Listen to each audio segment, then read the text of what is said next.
All right, thank you, Jasmine. Our top story this morning, the Biden administration has extended an invite to El Paso Mayor Oscar Leeser to join President Biden's signing of an executive order on immigration later today in D.C. Our KTSM 9 News reporter Tirza Ortiz spoke to local stakeholders regarding this executive order and how it's set to affect us here in the borderland.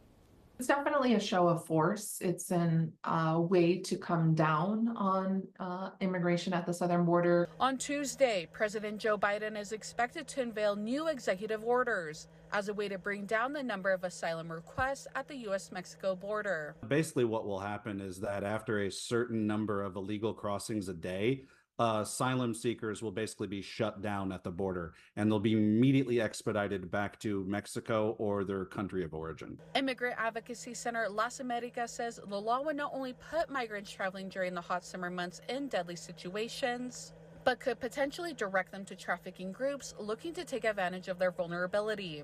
And we know that the people that are in the crosshairs of this will certainly be disadvantaged when it comes to the process of being able to seek protection being cut off. Compared to the Trump-era policy known as Title 42, Garza and Curry both agree the Biden administration's asylum order may face legal backlash based on its contents. That one, it was legally challenged but upheld because he was using the country's rights under a different treaty to stop the spread of disease. Like, that was the reasoning behind it. This, we don't really have that reasoning. And so until we know the moving parts, I don't know what angle the legal challenges are going to come from, but it's important to remember that seeking asylum is a universally recognized right.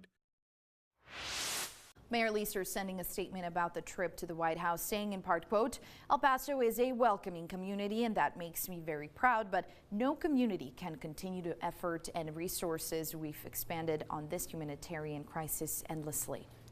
I look forward to hearing more about the president's plan on Tuesday, and we stand ready to work with our partners at the local, state, and federal level on the effort. End quote. Well, it is important to note this executive order will not be a complete border shutdown, but a temporary shutdown once the number of asylum encounters reaches a certain number. Yeah, that's right. And the order is expected to go into effect immediately. And while there will be some challenges, reports indicate that the order will be enforced once the average number of daily encounters hits 2,500 at ports of entry. The border will only reopen once the number declines to 1,500. And of course, we'll hear more details today during President Biden's formal announcement, so make sure to stick with us today for that coverage.